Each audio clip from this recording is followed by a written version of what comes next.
Question. Have you really thought about your life?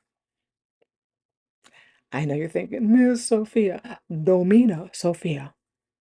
Of course I think about my life. I think about it every day. All the things you like, you dislike, you're afraid to do, etc., etc. Okay, fair enough. The reason I'm asking is this. When you become a patron of the temple, Doma Sapientiae, once again, I have, patronage opened up for the temple. You have the option of two paths that you're going to be studying. One is the opulent woman, or you can choose a path of the Muse, and we're working with the laws of the Muse. Now, I have a certain set of laws that I work with in reference to the Muse. Because as you know over here, there's no becoming. We are being. Because I'll say it again, you came in here complete. I know it. If you listen to other people talking, family, religious doctrine, the world in general, you're something wrong with you and you've got to fix it, right? Not really. The ideologies are kind of messed up. You've been underneath other people's opinions and pressure and this and that, which have you believing you're not enough, perhaps. But I promise you, you came in with everything needed to live a very full and complete life. It's the unlocking that seems to be so chaotic. It is the claiming, knowing, and then being the truth that you discover, which is speaking to your spirit. I'm smiling because when I did the last audio, and it was basically about women who feel different. Because if you're being honest, now some of you, status quo is your space. You're going to walk that middle line for the rest of your life. And it's what you're meant to do. I've said before, 80-20 rule. Some people are never, ever, ever going to break out of their current state of being. Because for this lifetime, this is what they chose to do. I respect it. But for the 20%, that become the 5%, the 2%, the 1%, some of you know you're different. Some of you know that living as the status quo, that mediocrity, that middle ground, you're like, ugh. Okay, I tried it. Yuck. It's suffocating. It's stifling. It's just ew. Because you're one of the ones who's here for the change. You're one of the one who is here for a very specific purpose, which was about living to bring about change, the reawakening. And as we're seeing the feminine step forward with gusto, it's to the point that even men have to discuss it because they have no choice. The tables are turning back to women being in the lead, which we've always been in the lead. Because remember, life, not there's no human beings. I'll say, like I said, 90% of them, because I guess I'm sure there's 10% that came from someplace else, because there are always in those labs playing with something. But let's say 90% of the population, and even the 10% of the lab still came through a womb. It would have been one of ours, but it was a womb. But still, 90% of the population came through a woman. Period. There's no debating this. There's no questioning it. As a woman, we are the vessels. We are the vehicles, the portals, the everything through which life will grow within, eventually exit to hit this side of living into the physical world. So we've always been that in a bag of chips. It was the masculine's confusion and envy that caused some of them to lose their flipping minds because they're pissed. Okay, well, how come she can do it? I can't do this because you're not meant to, dude. You're meant to be here to protect the life that she brings forward. You are here to make sure that, things are moving smoothly based upon the guidance she offers. You are to sit together collectively and create communities and spaces where the individuals and the life around those communities is thriving. The masculine is here to assist. I'll say it again. They are the helpmates. Women, you're not a man's helpmate. He's your helpmate. When you understand, I have to be very clear about this, when you understand how to be in your power as a woman. He isn't here to follow your lead if you're a hot mess, just as you're not meant to lead a man to follow a man who is a hot mess. I know. You're like, Miss Sofia. It's actually Domina, Sofia. But anyway, that is the official title. I have so much fun. Let me pause for a second. Today it was Friday. It's Friday. I'm filming this on a Friday, recording this on a Friday, and it's been such a blissful day listening to my classical music.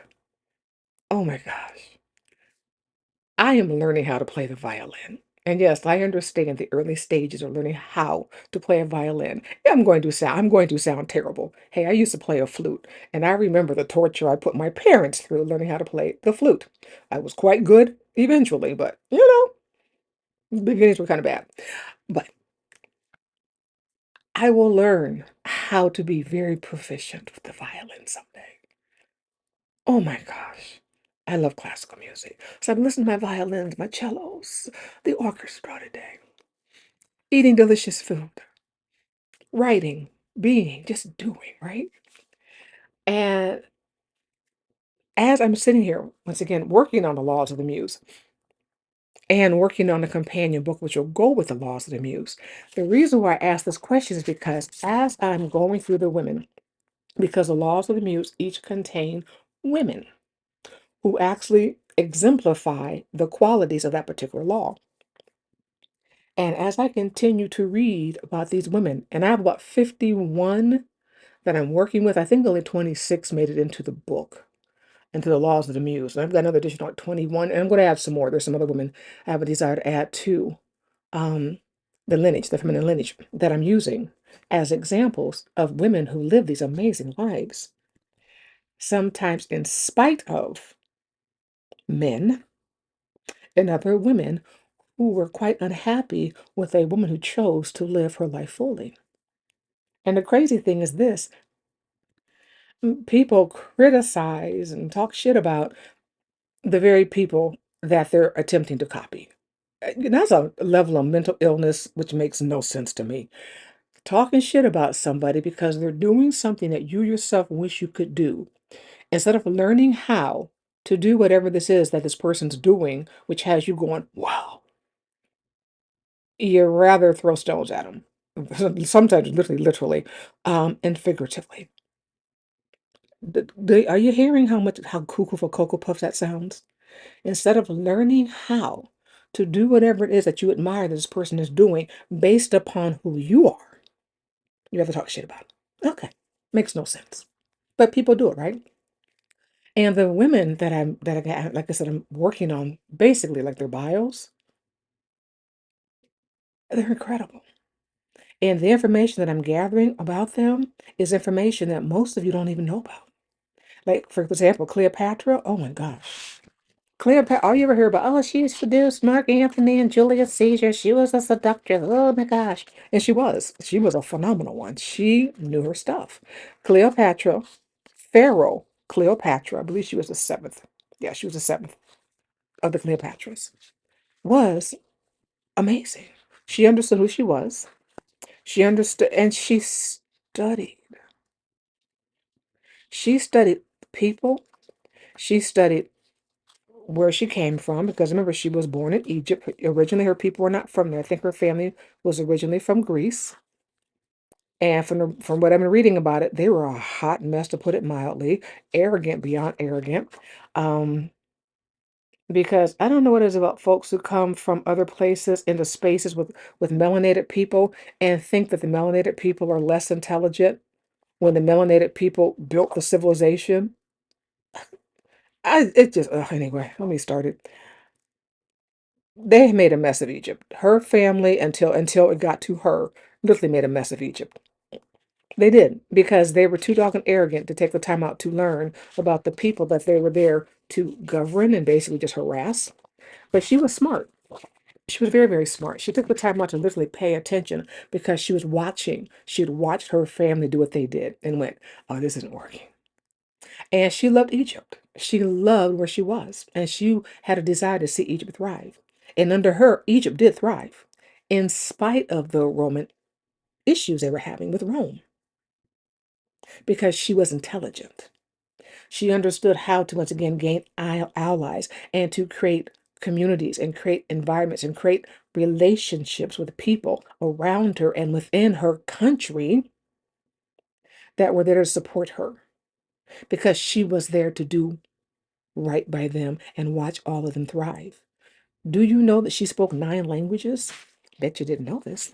Coming out now, once again, as more people are sharing information about great women and going into the details of who they are. She spoke 9 languages. Remember, she was running a country. She was the head of an empire. She wasn't just laying around seducing men. She was running a whole nation quite successfully and was still able to hold her own until the very end. And her downfall wasn't even her fault. It was Mark Antony. Honest to God. And so many of these stories, what I read about when the women have been undermined, it's because of some stupid man doing some stupid, arrogant man stuff. Then Mark Antony was a problem. He was supposed to move, he was supposed to go, I guess they had conferred on what to do because of all the issues were coming in. It was like this naval battle, whatever, battle on the water and the land. And he was supposed to go right, and he chose to go left, even though they had discussed going right. But he got into his testosterone, I guess, and got to feeling himself. And next thing you know, it was like, oh, by the way, she's like, oh man, okay.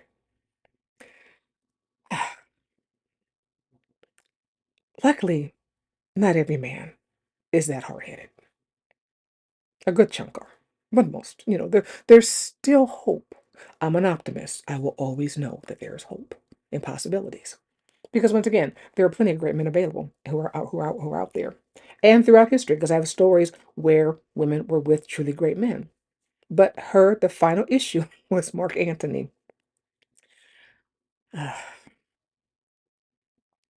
But Cleopatra was brilliant. She studied. She studied her environment. And remember, she came through a time period when murdering family members for your space, to hold your space, was the norm. Because trust me, she went through some of that family rather rapidly and rather effectively. Remember, she had to get to Julius Caesar before her brother did to get him to persuade him to be on her side of the issue. Because if her brother had gotten to Caesar first, there's a good chance he would have chose her brother because he would have been convinced that she was nothing because Romans didn't have a high opinion of women either. So she paid attention. She studied. She learned Julius Caesar. She knew about this man. She knew about Mark Antony. These were 2 very different men. I've done 2 different audios on Cleopatra. She didn't try the same, skill sets, the same womanly ways and thought process with Julius Caesar and Mark Antony.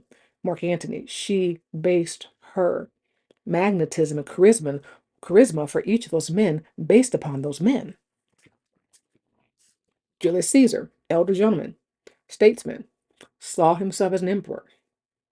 Older, well-established man, highly intelligent man, was a great statesman, by the way. Mark Antony, not so much of a great statesman. He was a phenomenal warrior. Not the most charismatic at times, but Mark Antony was exquisite at doing what he did. And Mark Antony wanted to be a god. He wanted to be seen as like this demigod, this legend, this myth. She gave each of those men what they desired. She saw them and dealt with them exactly how they needed for her to see them, perceive them, to honor them. So, and she's the first law. Matter of fact, she's the first one in the the laws of the Muse. And I kid you not, the information I'm going to be including with this, because one of the things I figured out for you to really be able to receive the information, understand the information better, it is usually beneficial to have somebody that represents the ideology that's being discussed. But just some of the things she did, what was it? What she understood. Let's read a little bit of the chapter on her. Cleopatra understood that genuine power and genuine femininity are the same force, expressed through a woman who has refused to choose between them. Meaning, she understood being a woman was powerful. She didn't have to do anything different. She made no concessions to the expectations that authority required her to diminish her sensuality, beauty, or feminine nature. She amplified all of it, deliberately and strategically. She understood that preparation is the foundation of all magnetism. Her languages, her education. Remember, she was very, very well educated. Science, the arts, um, literature, spirituality, the whole nine yards. Her knowledge of Egyptian culture and religion, her mastery of every tool of the political theater available to her. These were the private devotions that made her public radiance possible.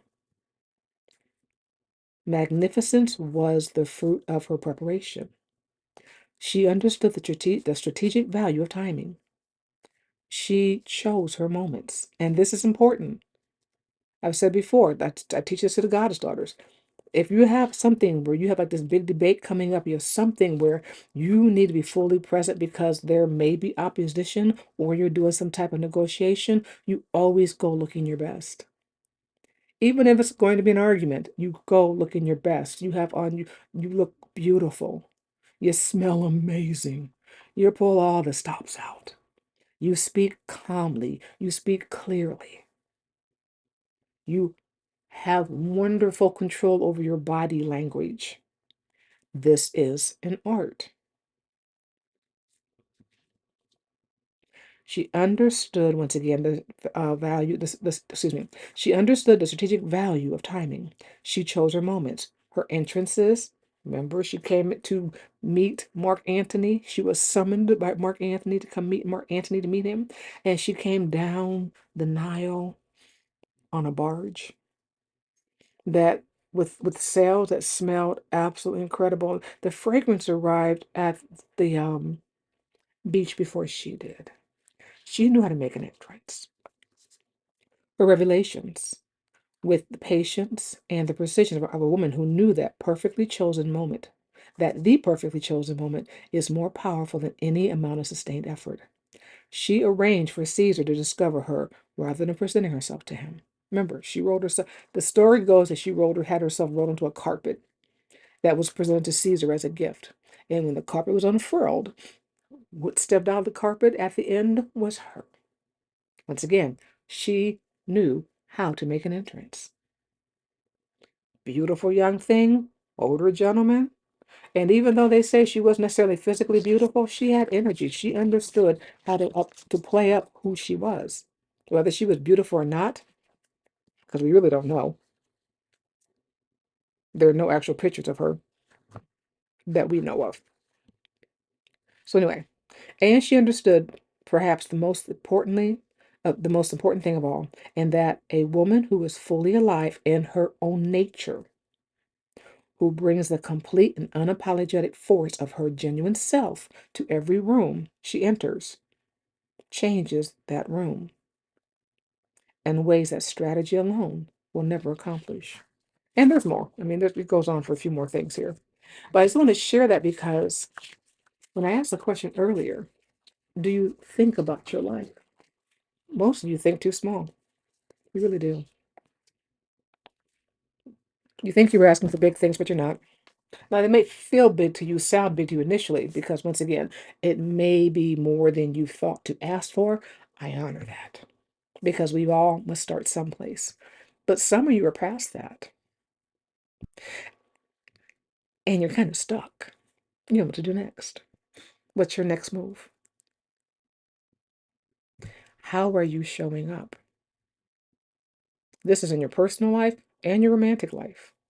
I've shared before. And what I'm doing with this the 26 with the what is it, laws of the muse? Yeah. What I'm doing is once again I'm working on is going to probably wind up being a four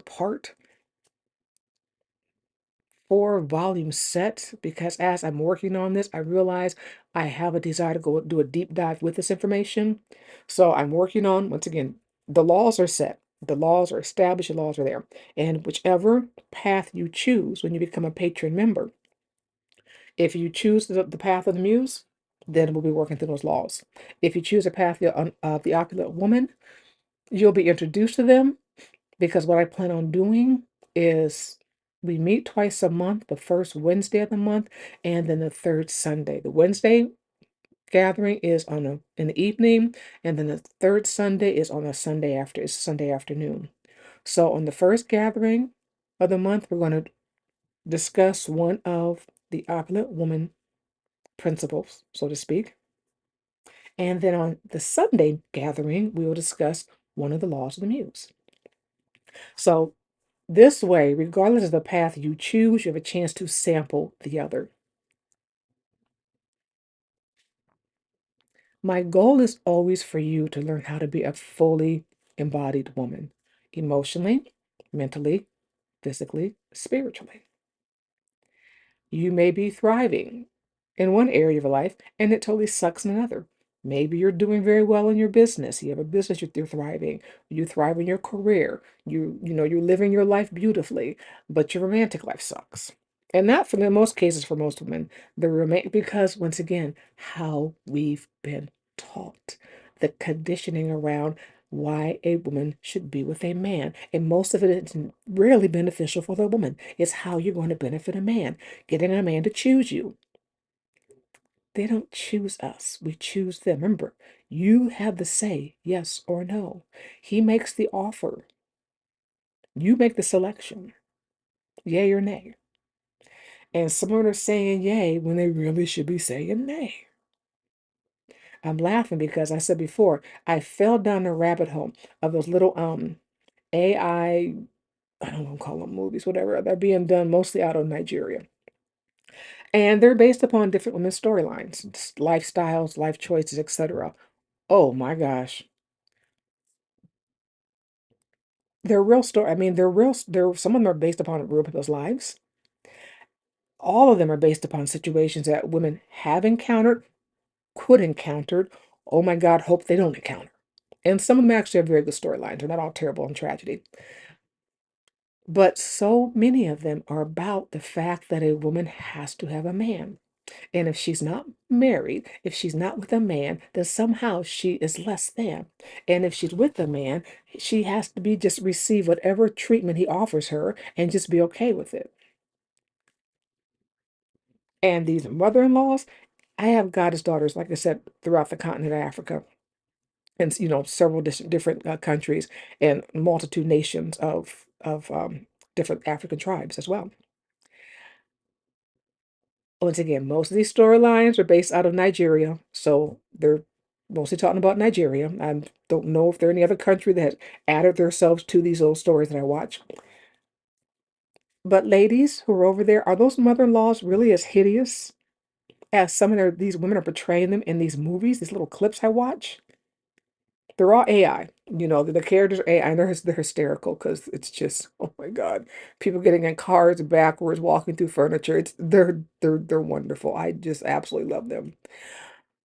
And I love them because in the end, the message is very positive because it reminds women you have a choice. You do not need to stay someplace where you're being mistreated because I kid you not, some of these women are dealing with husbands who are nightmares, their mother-in-laws are a nightmare, their sister-in-laws are a nightmare. And what I'm gathering, because I've heard different things from different people over there, that is not as uncommon as it should be. So, and the son walks on water. I'm a mother of three sons, and we know this. I love my sons, and my sons are magnificent. They truly are. But they're not walking on water. They're good, and they are very good people, and they do treat the women in their lives well. They do. I've watched them, and they seek counsel when there's something they're unsure about. But they're not perfect, and none of us are. We all have things to work on once in the refinement. But for me to ever make the assumption that, whatever one of my son says just goes and lady, just deal with it. Oh, hell no. It's called communication. And I'm not all in the middle of my son's relationships. Why would I do this? I have a whole life to live. But I'm sharing that because just to say this, I get it. Most of the romance for women sucks. because of the ideology and the expectations behind it. So as I'm going through these laws and the women that I have as the examples, oh my gosh. And these are women who lived their lives and were supported quite beautifully by men on their terms. Remember, Cleopatra, Julius Caesar, Mark Antony, for a while were able to hold back the Romans from really being an issue for her. Caesar would have been fine had he not been, dealt with what they call the Ides of March. If he hadn't been, assassinated, I'm sure, and here's a crazy part too, and that's where the arrogance comes in. If Rome had just left it alone, they needed the money that Egypt was they needed the products that Egypt was supplying to them, meaning the food products, and they needed the wealth that they were garnering from having Egypt within their so-called empire. But once again, that male brain, that XY chromosome, sometimes it gets in there and they said we're the emotional ones. Oh no, darlings. Men are far more emotional than women are. Absolutely. They don't think it through. They were pissed off because here's this woman who has all this influence, not thinking of the fact that, but you have everything that you need and more. So why not work in conjunction with her where everyone is thriving, everyone is prospering, and just leave her alone? But no, they want to go there and beat their chest. I'm the big man, do what I say. Sound familiar, huh? Yeah, pretty much. But it's going away. And ladies, this is why I'm here. So you can figure out where you stand in this wisdom and how to lead the way you do as a woman who is confident, sure, knows how to articulate what it is she desires. The laws are amazing. And I'm laughing because, what was it? And she didn't show up till later on the laws. There was a woman, and I love this because so many stories are popping up once again and just how powerful women were and still are. And there's one, her name is Ching Shi, or Ching Shai. She was the leader. Okay, let me put it this way. How many of you watched the Pirates of the Caribbean with Johnny Depp? Remember they had like the seven whatever components of their whole pirate council and blah blah blah. Remember Mrs. Ching, the woman who actually was the head of them? She was one of the sevens. I think Johnny Depp's family was the one that was really in charge somehow, some way. But whatever, there was a Mrs. Ching there. Well, Mrs. Ching was a representation of this woman because she was literally a pirate queen.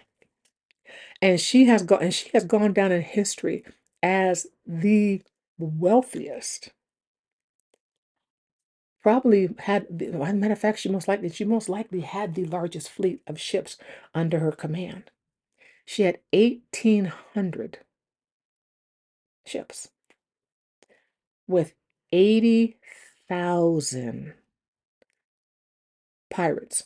Now, it was so sweet because in the laws initially, they called her, a commander. She was a commander. Absolutely. She was commanding vessels. And pirates are sailors. They understand how to navigate the stars and they're on boats on water. But I went sailors. Okay. I like the word pirates much better because that's what they were. They were pirates. 1,000% pirates. And she was so phenomenal. None of the navies could beat her. Not Portugal's, not the British, not the Chinese. I think the Britons were called in on that. Anyway, there were three because China couldn't take her down. China couldn't take her out. They tried. And they kept getting her behind handed back to them. So they called other countries, go, hey, help. Other people came and they took them out too. You gotta read the story. It's so good. And she's a mom and she's a widow. But you gotta read her story. Like I said, it's you get the the condensed version of her success in the laws, but in the part that is the biography that gives you more biography, biological information on these women, biographical, should I say? I'm sorry, biological, yeah. Biographical information on them is in the second volume.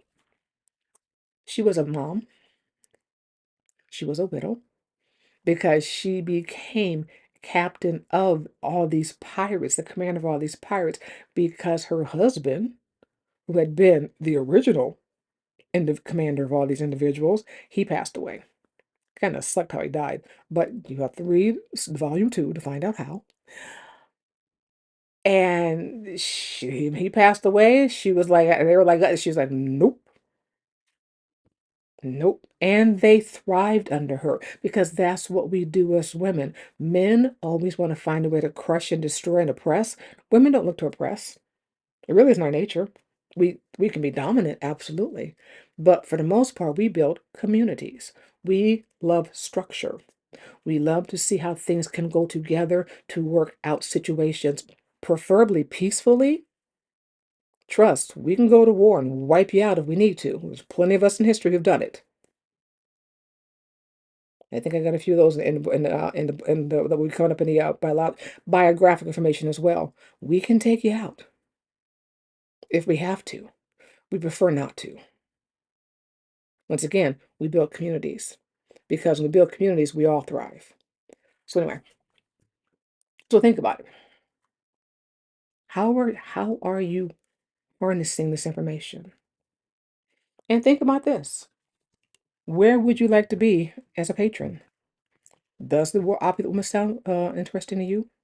Because she is just that. She is a woman who moves in the space of opulence. Now, all the muses do as well, obviously, but this focuses more on the invocations, calling into you information, calling to you energies, calling to you. Remember, your words are laws. So the opulent muse is full of more invocations, ceremony. The laws of the muse are more lifestyle, meaning learning how to be, really honing in on where you thrive, who you're calling into your space, how to be the muse, how to be the woman who is captivating on her terms. So anyway, I just want to share that because I'm so amazed by this information. And the women that I'm going through right now, I'm only on chapter 10. I got 16 more chapters to go on the biographical information.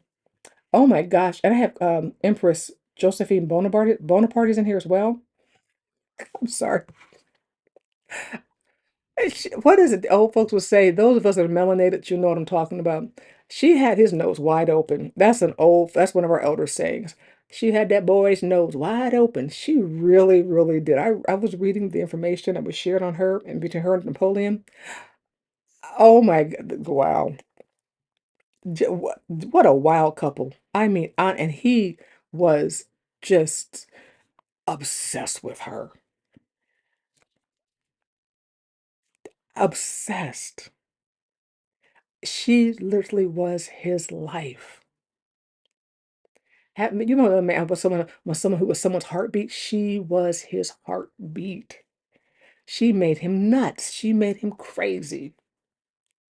He made her nuts too. Because can you imagine that? I think I saw it on Instagram where he was saying, "You never write me back." She wrote back, "You never give me time." She goes, "I sit down to write you back. I got 15 more letters from you, dude." Really? Oh my gosh. But you know what her secret was? One of them, because there was several things that she did. Because I can identify what she did, but once again, based on my background in my just my life, I understand what happened. She saw him. She literally had the capacity to see him, receive him. Her presence, because he was awkward. He was fantastic, brilliant military man, but on the social scene prior to meeting her, he was awkward. Think about it. He wasn't a very tall dude, so that was an issue and a problem for him. Remember, they call it Napoleon syndrome. He had a chip on the shoulder for that one. He wasn't the most socially graceful in a space. He was French, and the French, they had whole systems in place and protocols in place on how to be and how to do and how to carry yourself and how to speak and how to just, oh my God, the whole system was just crazy, right? But there were certain things to say, to do, to be, and he wasn't smooth. There was nothing smooth about Napoleon. She was. She was warm. She was inviting. She was captivating. She had learned to not give a hoot about different things because her first marriage, you have to read about it in the biography part of it, and like I said, volume two, her first marriage, I mean, her husband thought she was garbage because she came from French nobility, but they didn't have money. Not the kind of money that apparently her husband had. Or so, he had his nose up in the air about her. "Ugh, you're just this just provincial, just woman. Yuck." So that's what she did within the first marriage. You're gonna have to read it. You're gonna have to read volume two in connection with once again volume one, which are the laws. But she was charismatic. She was at ease. And plus she was older than him. And she had been through some stuff prior to meeting him that also brought about this new sense, this new confidence, this renewed zest for life that Napoleon found to be irresistible. But anyway, it's good stuff. So that's all for today. But I really am curious. What would you choose? What will you choose? The opulent woman, where we're really working and putting to the language behind what you're calling for in your world, or you're going to work on the art of the muse, because these laws are phenomenal, and the women who represent them, you're going to learn quite a bit about women who historically you've learned very little about, or the story that's been given to you was filtered through men who were pissed off that these women actually were very intelligent, very powerful women with needing no validation, no masculine validation, no validation for women either, just truly being who they are. Women who literally had men losing their minds over them and sometimes losing other things over them. Because in the presence of these women, men felt alive. They felt intelligent, they felt attractive, they felt inspired. And these women weren't being who they were to try to attract a man. They were just living their lives based upon what added to their joy. These are intelligent women. I mean, seriously, some of them are philosophers that I have included in this book. And even for the ones that weren't philosophers, they were still highly intelligent because they understood human nature and how to move through systems that were built against them. I say it again, you can be whoever you desire to be, but you must choose to be her in spite of. Because choosing not to be here, you're still suffering. And you suffer more when you attempt to make yourself small to um what's the word I want to use? To appease unhappy people. So anyway, check out the patronship. Our next gathering is on Sunday. Not this coming Sunday. Actually, this is coming Sunday. Not tomorrow, because you guys will hear on Saturday. Not this Sunday, but the Sunday after. It's the third Sunday of the month. Once again, it's an afternoon gathering. I would love to see you there with us. And on Sunday's gathering, we'll be studying one of the laws of the Muse. Just to give you guys a chance to sample. Whether you choose the path of the opulent woman or you choose the path of the Muse. Either way, once again, first gathering on the Wednesday evening we'll do an invocation from the opulent woman. And then the third Sunday afternoon gathering, we do one of the laws of the Muse. So either way, look forward to seeing you. Have an awesome day. Bye bye.